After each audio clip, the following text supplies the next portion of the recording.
Halo Sobat Tamta, semoga kita semua selalu dalam lindungan Tuhan Yang Maha Esa, diberikan kesehatan, serta dimudahkan dalam segala urusannya. Di video kali ini, kita akan membahas tentang kisah Abah Emang, seorang veteran perang Indonesia dengan 8 bekas tembakan di tubuhnya.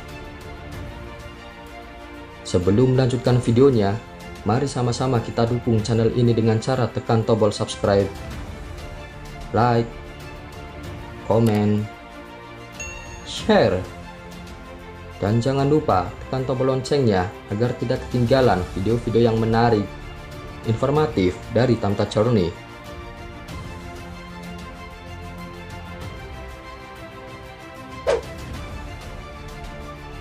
Perjalanan hidup Emang bin Mali yang berasal dari kampung atau Desa Penteng, RT 3 RW 1, Kecamatan Campaka, Kabupaten Purwakarta, Provinsi Jawa Barat, nyaris luput dari perhatian publik.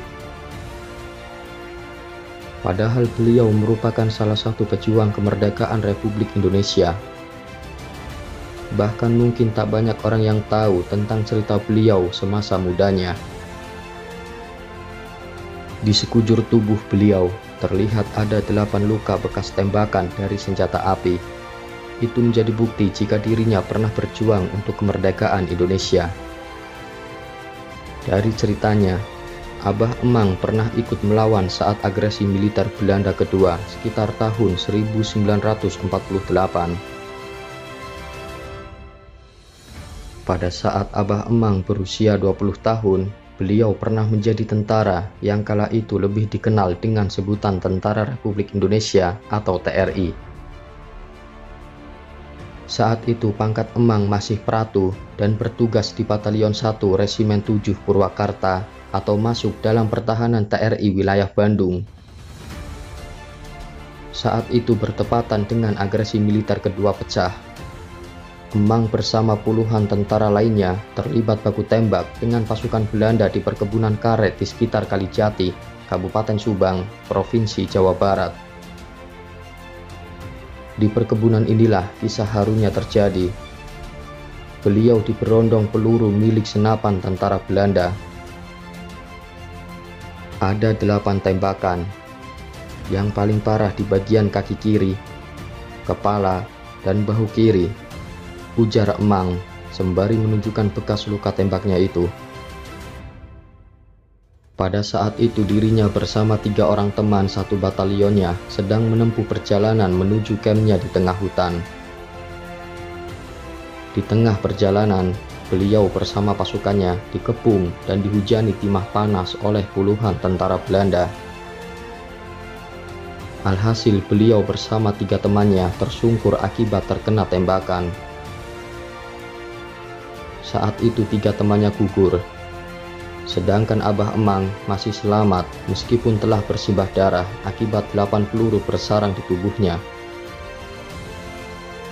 Saat itu Abah Emang hanya bisa pasrah kepada Sang Pencipta, kendati darah segar telah membanjiri baju tentaranya.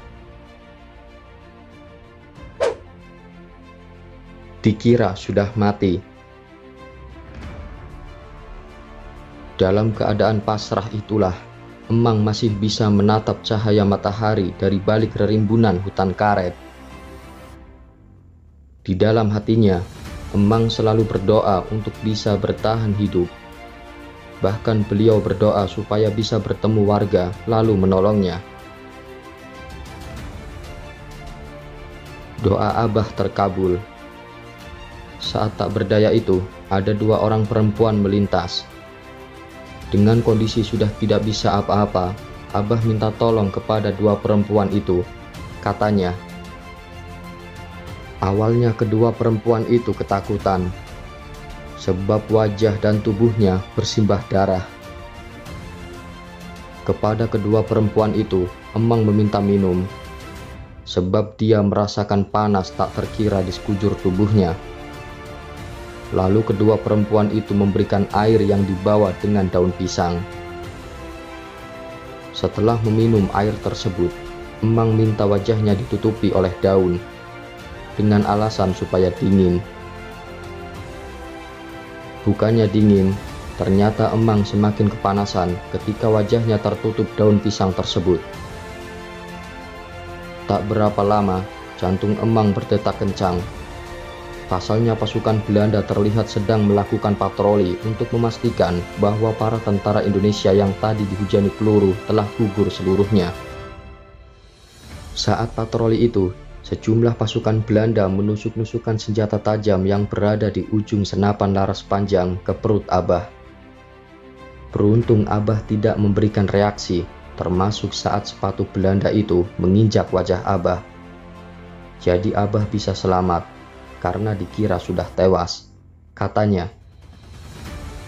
Menjelang maghrib, Emang baru mendapatkan pertolongan. Salah seorang warga, yaitu atas nama Main, yang kebetulan mantan pegawai di kediaman kakeknya, melintasi wilayah itu. Emang meminta tolong. Kemudian warga itu memberikan bantuan. Setelah itu, Emang dievakuasi di salah satu tempat di hutan dan kemudian tak sadarkan diri selama 40 hari. Seiring berjalannya waktu, luka di tubuh Emang mulai berangsur sembuh. Tepatnya pada tahun 1950, Emang memilih pensiun dini jadi tentara, mengingat kondisi badannya sudah tak memungkinkan lagi melanjutkan untuk menjadi tentara. Jadi tentara itu sekitar tahun 1945. Saat pensiun dini, usia Abah 25 tahun. Jadi, menjadi TRI hanya selama 5 tahun, ujar pria kelahiran 1923 itu. Minim perhatian. Ditanya mengenai perhatian negara kepadanya, Abah tak menampiknya. Beliau mengaku pernah mendapatkan perhatian dari Presiden Soekarno. Prajurit yang cacat seumur hidup, pensiun dini, akan mendapatkan kenaikan pangkat 3 tingkat. Jadi Abah pensiun dengan pangkat sersan mayor. Selepas pensiun, Abah memilih menjadi petani, katanya. Keinginan Abah Emang tidak muluk-muluk, apalagi soal perhatian finansial. Mengingat Abah Emang punya pensiunan yang cukup besar, yaitu 2,4 juta rupiah per bulannya. Adapun yang paling diinginkan oleh Emang adalah pengakuan, terutama dari pemerintah daerah. Selain keluarga dan tetangga, yang sudah memberi perhatian ke Abah baru mantan Bupati Purwakarta, Deddy Mulyadi. Ini menjadi kebanggaan bagi Abah, katanya.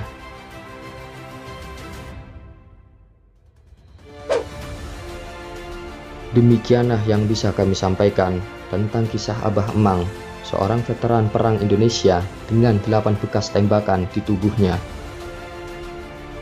Silahkan berikan kritik dan saran di kolom komentar agar channel ini semakin berkembang dan menjadi lebih baik lagi ke depannya.